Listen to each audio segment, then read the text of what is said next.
এক পর্যায়ে মন্ত্রী বলে ফেললেন, তুমি কোথায় পাইছো? মন্ত্রী বলে, ওই আব্দুল্লাহ বিন তামিলের কাছ থেকে গেছি। আব্দুল্লাহ বিন তামিলকে গ্রেফতার করা হলো, নানা রকম নির্যাতন দেওয়া হলো। তার সিরিয়াস ওইদিকে যাব না। এক পর্যায়ে আব্দুল্লাহ বিন তামিল যখন ওই পাগড়ি সন্ধান দিয়ে নিল, ইসরায়েল বাদশাহ পাদ্রীকে ধরা করলেন। ধরা করে ওই পাদ্রীকে দুনিয়া থেকে শাহাদত করে আল্লাহর জান্নাতে পাঠিয়ে দিলেন। সমস্ত মন্ত্রী, ওই অন্ধমন্ত্রী সহ যারা ঈমান আনছে সবাইকে খতম করে দিলেন। এবার বাদশাহ ইউসুফ জুনাস আব্দুল্লাহ বিন তামিলকে ধরলেন। ধরার পরে বললেন, আব্দুল্লাহ বিন তামিল, এখনো সময় আছে, সাবধান হয়ে নাও। তুমি যদি ঈমান না ছাড়ো আর আমাকে যদি প্রভু হিসাবে গ্রহণ না করো, তাহলে তোমাকে তাদের পরিণত করা হবে। বাদশাহ ইউসুফ জুনাসের কথা শুনে আব্দুল্লাহ বিন তামিল এক পর্যায়ে বলে উঠলেন, বাদশাহ, আমার জীবন আছে যতক্ষণ, আমার মওলাকে ডাকবো ততক্ষণ। বলেন সুবহানাল্লাহ। বাদশাহ এবার বললেন, ঠিক আছে, তোমাকে উচিত শিক্ষা দিতে হবে।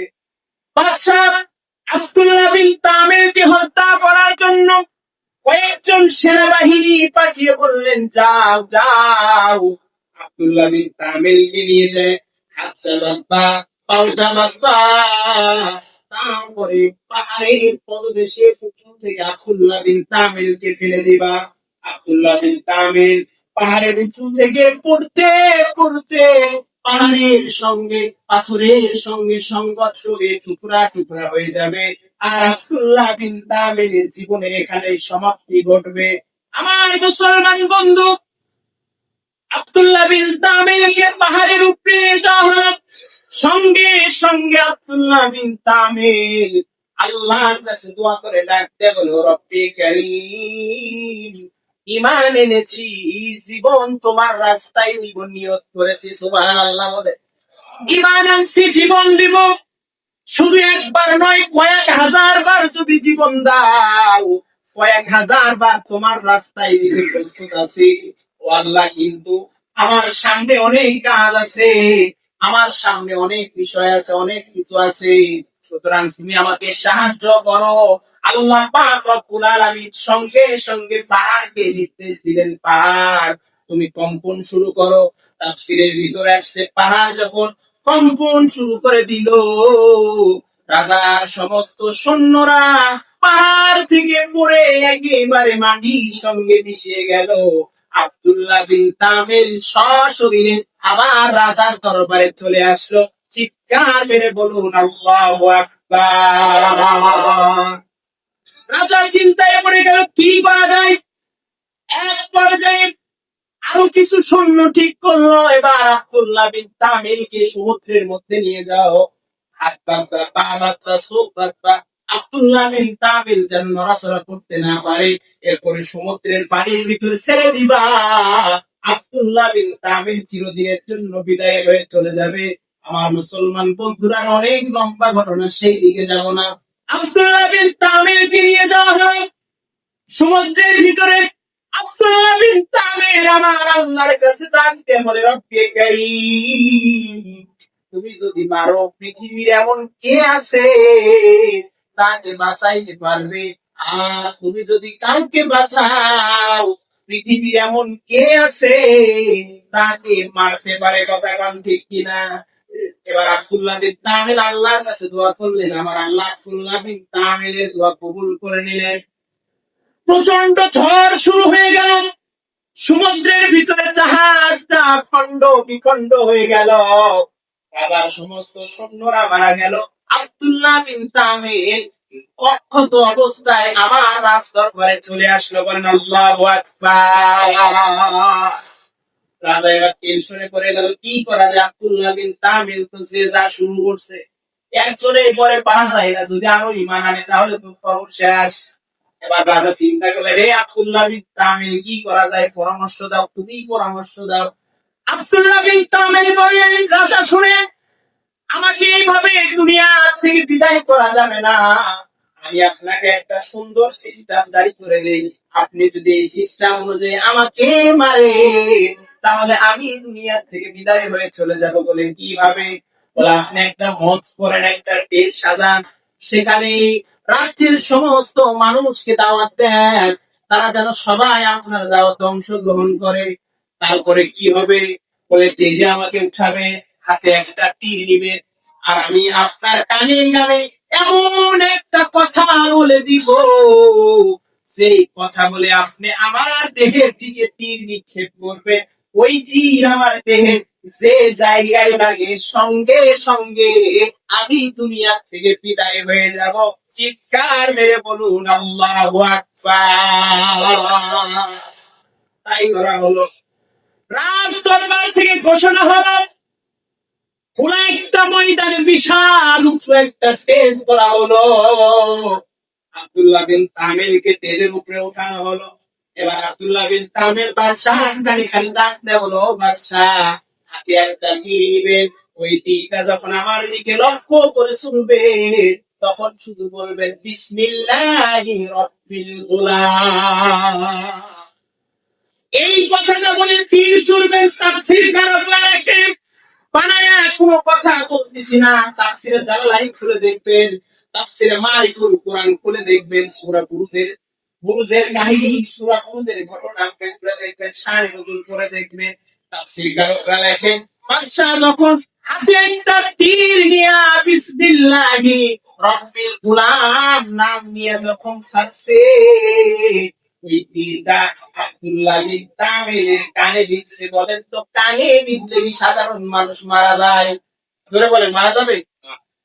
তাফসীরের ভিতরে লেখছে, ওই তীরটা শরীরের মুখে লাগে নাই, তীরটা শরীরের পেটে লাগে নাই, বুকে লাগে নাই, কোথাও লাগে নাই, শুধু কানে বিঁধছে। কান ছিদ্র হয়ে রক্ত দুনিয়ার জমিনে পড়ছে।